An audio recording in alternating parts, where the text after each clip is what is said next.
जय सियाराम मित्रों। प्रश्नोत्तरी कार्यक्रम में आज प्रश्न लिया है श्रीमान मधुकर पांडे जी का। हालांकि उन्होंने ये प्रश्न एक व्हाट्सएप ऐप के ग्रुप पर पूछा था, लेकिन उनका सवाल समाज कल्याण के एक अत्यधिक महत्वपूर्ण विषय दहेज प्रथा के ऊपर आधारित है। अतः इस विषय को अच्छे से समझने के लिए आप लोगों को वीडियो शुरू से अंत तक अवश्य देखना चाहिए। समाज में प्रचलित दाइज, दईजा, दान और दहेज शब्दों का प्रयोग होता है।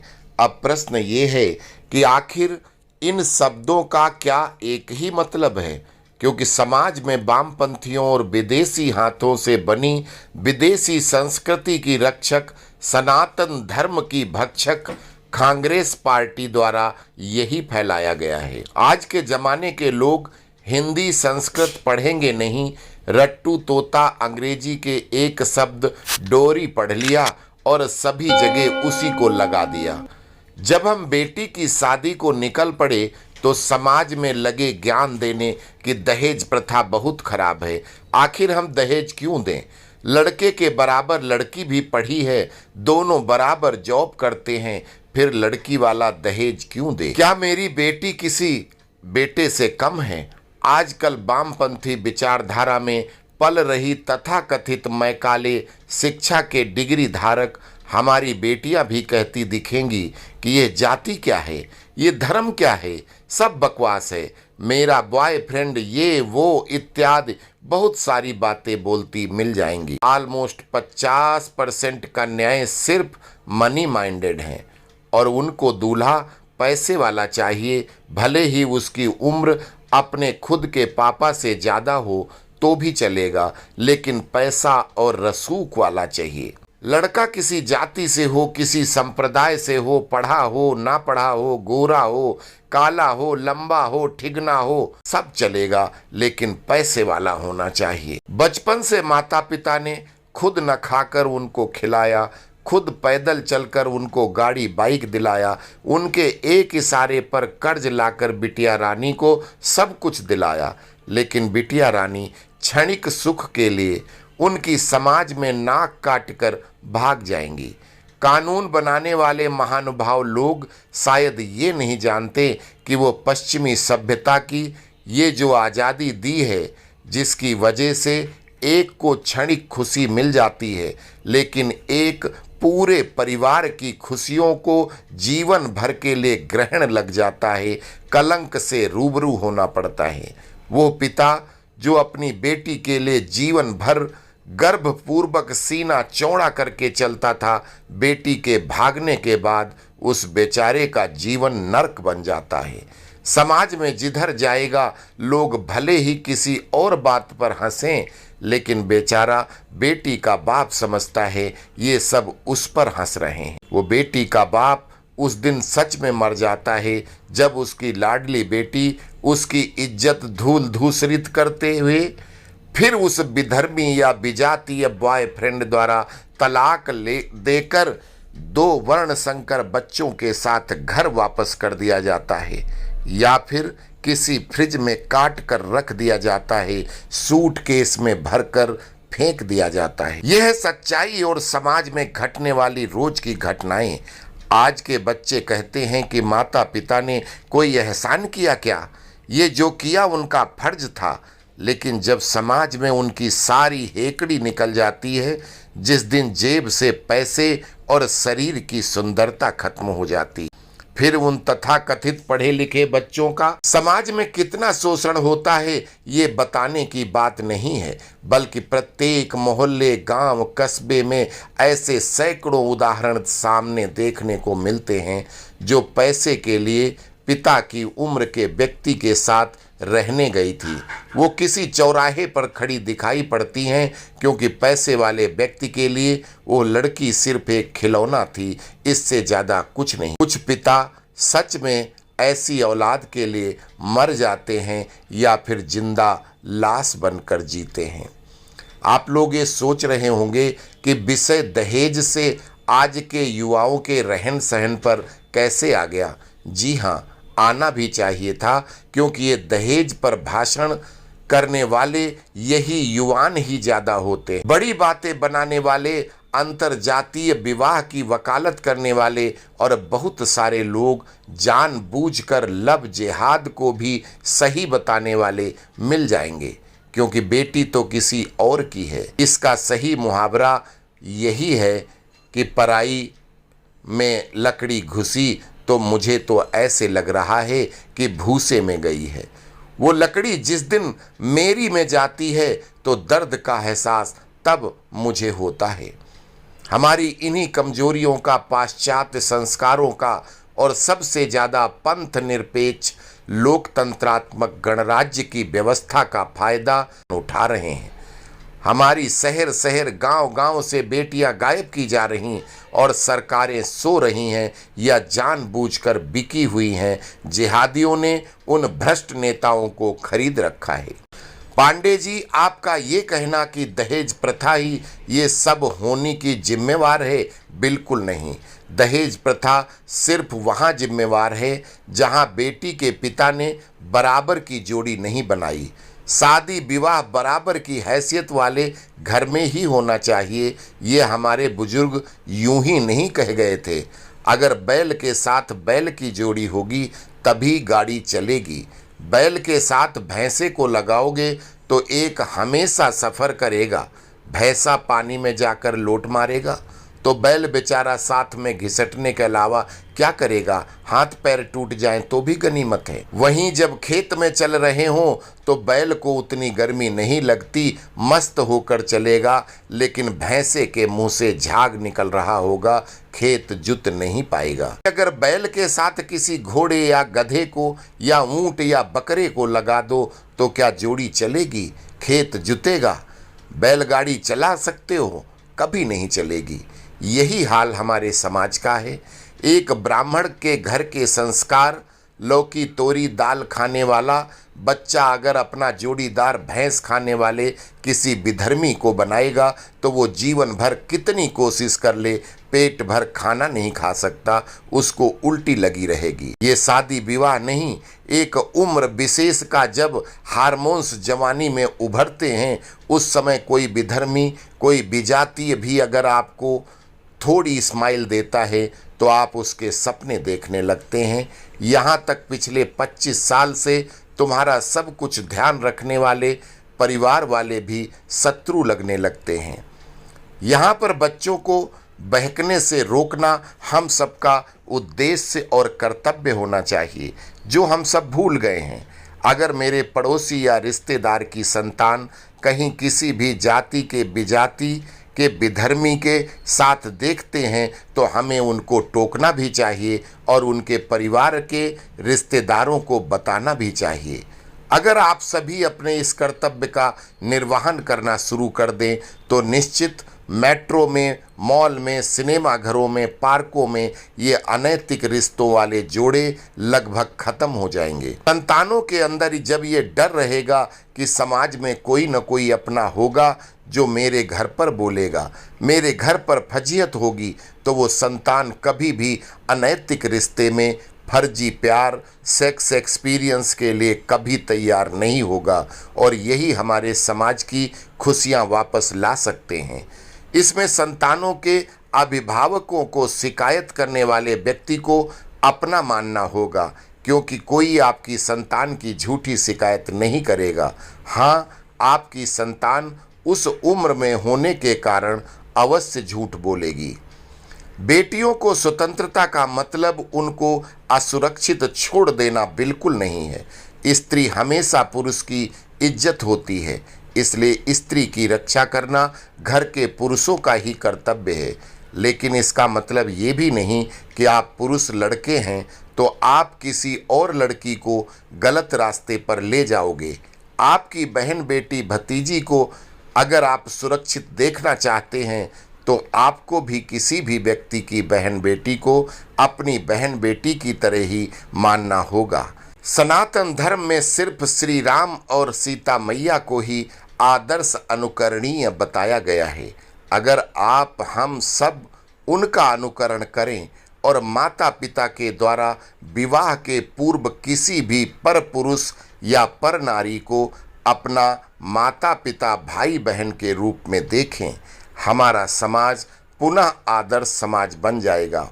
कोई बेटी किसी जिहादी की शिकार नहीं होगी, कोई अंतर जातीय विवाह की वकालत नहीं करेगा। मुझे मालूम है कि लोग वामपंथियों द्वारा 1920 में बनाई गई झूठी कृष्ण कथाएं बताएंगे, जो कथावाचकों द्वारा निरंतर फैलाई जा रही हैं। उनका उदाहरण देंगे, रास लीला, वस्त्रहरण लीला इत्यादि।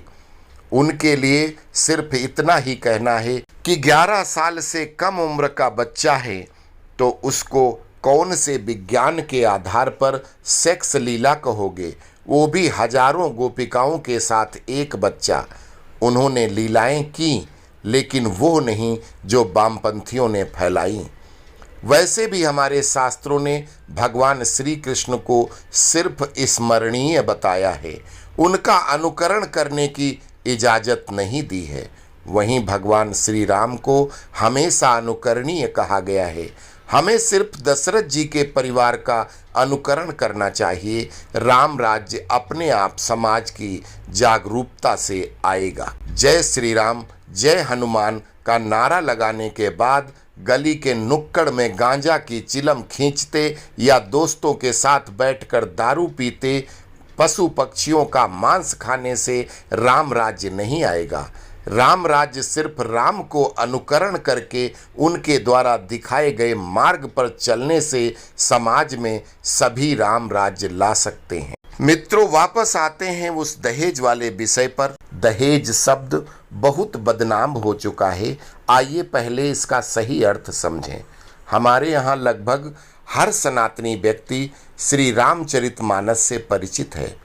मानस में भगवान शिव और भगवान श्री राम के विवाहों का वर्णन है।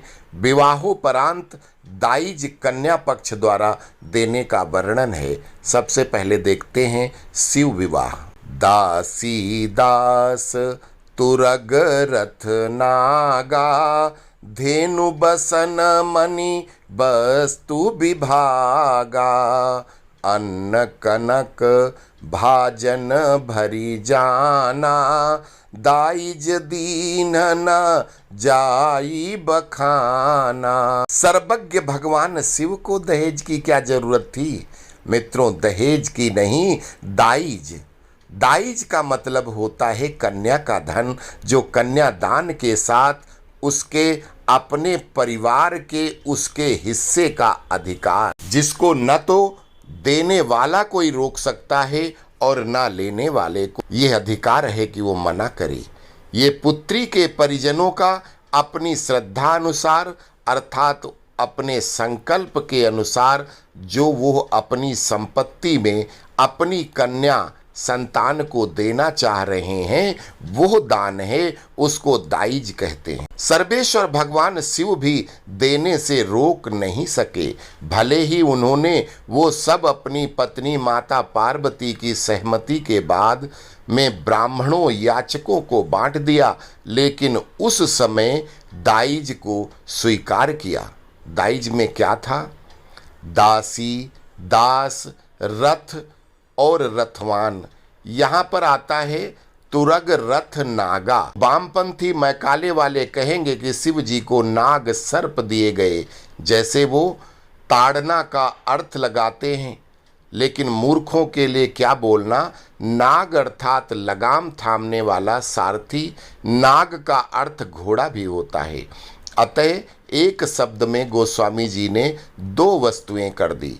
आगे गाय, कपड़े, विविध वस्तुएं, सोने के बर्तनों में भर भर कर मणियां आदि रत्न और विभिन्न प्रकार के अन्न इत्यादि, इतना सारा दाइज दिया जिसका वर्णन नहीं किया जा सकता। अब आते हैं भगवान श्री राम के विवाह पर। कहीं न जाई कछुक दाइज भूरी, रहा कनक मणि मंडप पूरी, वस्तु अनेक करिया किमि लेखा, कहीं न जाई जानहि जिन देखा, तुरग लाख रथ सहस 25, सकल संवारे नख अरु सीसा। मत साहस दस सिंधुर साजे, जिनहि देखी दिसि कुंजर लाजे।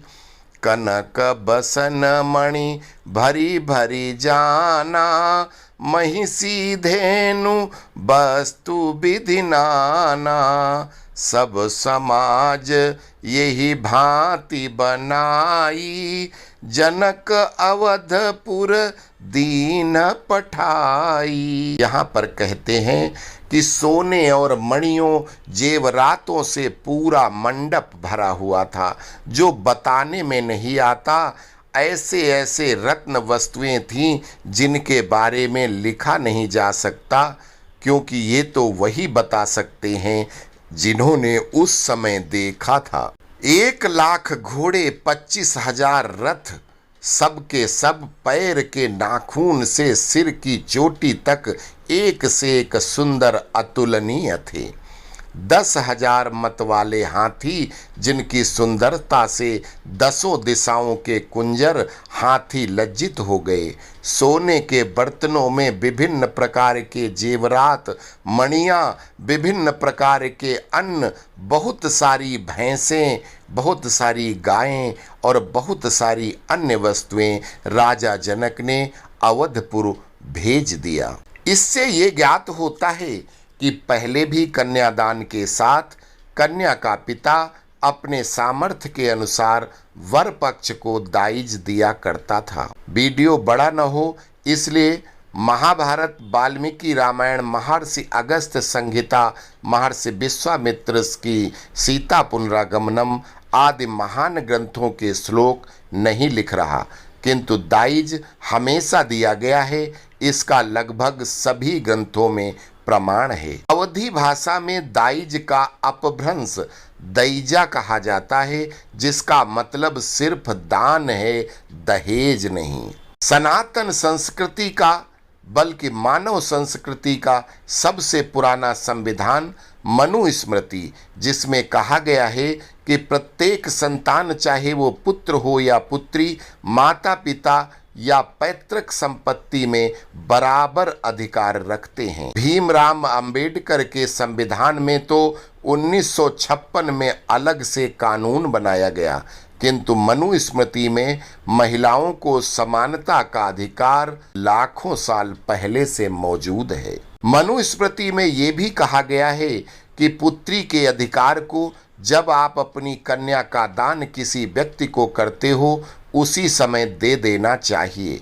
अर्थात दूसरे शब्दों में, बेटी के हिस्से को आप अपनी बेटी को उसके विवाह में ही देकर उससे निवृत्त होते हैं, और इस हिस्से को देने के बाद उसके अधिकार घर से बिना बोले समाप्त होने की घोषणा हो जाती है। और इसीलिए बेटी की शादी के तुरंत बाद गंगा स्नान करने की परंपरा है। आम भाषा में भी लोग कहते हैं कि हमने बेटी का विवाह कर दिया या अमुक कार्य कर लिया तो गंगा नहा लिया। बेटी का हिस्सा देकर, जिसमें सभी प्रकार की संपत्ति जैसे विभिन्न अन्न, कपड़े, गहने, बर्तन, पलंग, गद्दे, रजाई, प्रत्येक गृहस्थी की वस्तु, गाय, भैंस, घोड़े, हाथी आदि पशु। आज के ज़माने में पशु कोई नहीं पालता, इसलिए पेट्रोल डीजल से चलने वाले लोहे के पशु दिए जाते हैं। ये सब दाइज है, दान है और पूरे संसार में वैध है। इसको देने या लेने पर कोई रोक नहीं है। अब दहेज क्या है और क्यों गैर कानूनी है? अगर माता पिता ने अपनी बेटी को अपने सामर्थ्य के अनुसार दान किया तो यह दान है, दाइज है। लेकिन अगर इसकी सामर्थ्य नहीं है और वर पक्ष उनसे किसी चीज की डिमांड करके जबरदस्ती लेने की बात करता है या लड़की को परेशान करता है या ऐसा कुछ करने की धमकी देता है जो गलत है, अपराध है। ये शादी के समय या शादी के बाद दोनों समय लागू होता है। दाइज के नियम का फायदा उठाकर कुछ दुष्ट प्रकृति लड़के वाले दहेज का मतलब जबरदस्ती दान का अपराध करते हैं, तो कुछ दुष्ट प्रकृति के लोग लड़की और दामाद की सामान्य नोक झोंक को दहेज का मामला बनाकर लड़के वालों का शोषण करते हैं। अतः दहेज दोनों पक्षकारों के लिए अभिशाप है। किंतु दाइज पूरी तरह वैध है, आध्यात्मिक और वैज्ञानिक तरीके से जायज है। आज के युग में लोग खुद को ज्यादा होशियार और सामने वाले को मूर्ख मानते हैं। प्रत्येक परिवार पुरुष प्रधान होने के कारण कन्या को हिस्सा देना ही नहीं चाहते। क्या पाएं क्या ना पाएं, सिर्फ बेटों को ही देना है, भले ही वो बेटा बुढ़ापे में एक गिलास पानी न दे। जब तक बेटा नहीं होता, भले ही जनसंख्या वृद्धि में बच्चियों से घर भर जाए, संतान वृद्धि में लगे रहेंगे। प्रत्येक पिता अपनी बेटी की शादी किसी राजा के राजकुमार से ही करना चाहता है, भले अपनी स्थिति उसकी बारात को खाना खिलाने की भी न हो। भला ऐसा रिश्ता कैसे टिकेगा? रिश्तेदारी किसी वर कन्या की नहीं, बल्कि दो परिवारों, दो खानदानों की होती है। अगर एक परिवार दूसरे परिवार से ज़्यादा धनी होगा, या उसका समाज में ज़्यादा रुतबा होगा, या दूसरे को हीन दृष्टि से देखेगा, जिसमें परिवारों की नोक झोंक से शुरू होकर कटाक्षों और गालियों से होते हुए मारपीट लड़ाई तक पहुंच जाती है, और फिर इस लड़ाई में न चाहकर दुल्हन और दूल्हे की भी लड़ाई शुरू हो जाती है, और परिणाम वही जो नहीं होना चाहिए। कोर्ट में जाकर वकीलों पर दोनों तरफ से खर्च और फिर तलाक, फिर सेकंड हैंड का ठप्पा लगाकर दोनों दोबारा से जीवन साथी ढूंढने लगते हैं। रिश्ता हमेशा बराबरी का होना चाहिए, ऐसा हमारे बुजुर्ग क्यों कह गए थे? क्योंकि एक जैसी स्थिति वाले को एडजस्ट करने में कोई दिक्कत नहीं होती, रिश्ता अजर अमर हो जाता है। ठीक वैसे जैसे दो बराबर के बैलों की जोड़ी एक जुए में जोतो तो हल बैल बैलगाड़ी सब सुरक्षित रहेंगे, और गलती से दूसरी तरफ गधा या ऊंट या बकरा लगा दो तो जुआ कितनी देर चलेगा, ये समझ लाने की सबको जरूरत है। कलयुग में विवाह के लिए तरह तरह के झूठ बोलकर शादी करते हैं। घर में भूनी भंग न हो, लेकिन शादी वालों के सामने उनके 65 बीघे तो पुदीना बोया रहता है। इस रिश्ते की नींव ही झूठ पर खड़ी हो, वो दीवार कितनी देर रुकेगी? और तो और बहुत से ब्राह्मणों ने तो अपने बाप भी बदल लिए। कितने उपाध्याय, पाठक आदि कोई अवस्थी बन गए, कोई पांडे, कोई वाजपेयी, अर्थात अपने आदि पूर्वज ही बदलकर झूठ बोलकर विवाह कर लाते हैं। बाद में पता चलता है तो कुछ लोग इज्जत के लिए चुप रह जाते हैं, पर ज़्यादातर रिश्ते टूट जाते हैं। आखिर क्यों हम सच के साथ नहीं चलते? पहले विवाह करने के बाद बेटी को खुद ससुराल में एडजस्ट करने की सलाह मायके वाले देते थे। आजकल लड़की की माँ और बाप ही लड़की को सबसे पहले भड़काकर ससुरालियों की नाक में दम करने की सलाह देते हैं। गलती से लड़का कुपुत्र है तो सफल भी हो जाते हैं, सुपुत्र है तो रिश्ते खत्म हो जाते हैं। इसीलिए सबसे पहले माता पिता सुधरें, अपनी बेटी की गृहस्थी में स्वयं आग न लगाएं। पहले के ज़माने में लड़की की माँ या लड़के की माँ किसी भी स्थिति में एक दूसरे के घर क्यों नहीं जाती थी? इसका एकमात्र कारण बच्चों के परिवार विघटित न हो। किसी भी बच्चे की माँ सबसे ज़्यादा प्यारी होती है।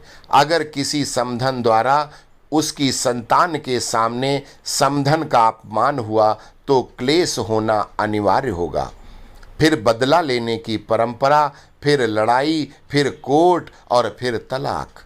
अतः किसी भी संतान की गृहस्थी अगर सुखी रखनी है तो समधन के घर पर कभी नहीं जाना चाहिए, ना विवाह के पूर्व और ना विवाह के बाद। आज के ज़माने में अब किसी को किसी के ऊपर विश्वास नहीं है, और विश्वास की कमी के कारण वर पक्ष पहले ही सब कुछ तय कर लेता है। दहेज कानून के बावजूद वो लड़की वाले से उसके संकल्प की बात पूछता है, लेकिन कई बार कन्या पक्ष वाले चालाकी करते हैं। शुरू में कहेंगे मेरा संकल्प 50 लाख है, शादी पक्की हुई, वर पक्ष 50 लाख के हिसाब से स्त्री धन इत्यादि की व्यवस्था करता है। कन्या वाला अचानक बात बदल जाता है, विवाह हो गया, अब क्या करोगे, हम कुछ नहीं देंगे। लड़के वाला सारे खर्चे करने को विवश हो जाता है। लड़के की शादी में उल्टा कर्ज लेता है। ऐसी स्थिति में क्या वो परिवार उस लड़की वाले परिवार को दिल से अपना संबंधी बना पाएगा, जोड़ पाएगा? कभी नहीं। उसके संबंधों में गांठ पड़ी रहेगी। ऐसे रिश्ते कतई नहीं चल सकते। सब कुछ पारदर्शी रखो। जिसकी जितनी चादर है उतने पैर पसारे। चादर बची रहेगी, सर्दी भी नहीं लगेगी। संकल्प का मतलब ही कन्या धन होता है। हमारे कानिकुब्ज ब्राह्मणों में उसी अनुपात में सारे खर्च होते हैं। अगर लड़की वाले ने परीक्षा से तिलक तक मान लो 10 लाख कैश दिया, तो लड़के वाला उसमें 40% और लगाकर 14 लाख के स्त्री धन अर्थात जेवर और कपड़े का चढ़ावा देता है। उसके बाद लड़की वाला संकल्प का 40% और जिसमें सामान इत्यादि शामिल होता है देता है। लड़के वाला विभिन्न आडंबरों का भुगतान करता है। तिलक के खाने का होटल खर्च इत्यादि लड़के वाला देगा, तो बारात वाला खर्च लड़की वाला देगा। यहाँ तक पंडित जी, नाई, धोबी इत्यादि को दी जाने वाली दक्षिणा के भी परसेंटेज हैं। लड़की वाला 2 रुपये देगा तो लड़के वाला 4 रुपये देगा। यही परंपरा है। अतः हमारे समाज में दहेज कोई समस्या नहीं है। समस्या है एक दूसरे से प्रतियोगिता। अरे उसको ये मिला तो मुझे क्यों नहीं, ये भावना। समस्या है झूठ, प्रपंच, चालाकी, मक्कारी, जो संबंध जोड़ने से पहले से ही शुरू होते हैं। ऐसे हजारों कारण हैं जिनकी वजह से इस दहेज कानून का मिसयूज किया जाता है।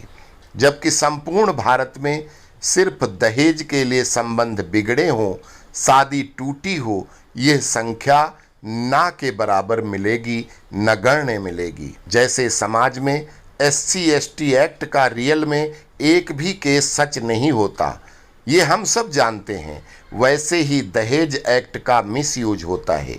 जैसे पुरुष की कोई गलती ना हो किंतु सामने वाली स्त्री कह दे इसने ऐसा किया है तो पुरुष की लंका लगनी तय है, वैसे ही दहेज एक्ट का कानून है। किंतु दहेज एक्ट का होना जरूरी भी है, क्योंकि भय बिनु होई न प्रीति। दहेज के लिए हमारी पहले बहुत सी बेटियां सच में जली भी थी। उनको सच में प्रताड़ित भी किया जाता था, इसलिए सख्त कानून आया था। किंतु अब उस कानून का सिर्फ दुरुपयोग ही होता है। अतः शादियां टूटना दहेज ही एकमात्र समस्या है, ऐसा बिल्कुल नहीं है। अस्तु। जय सिया राम।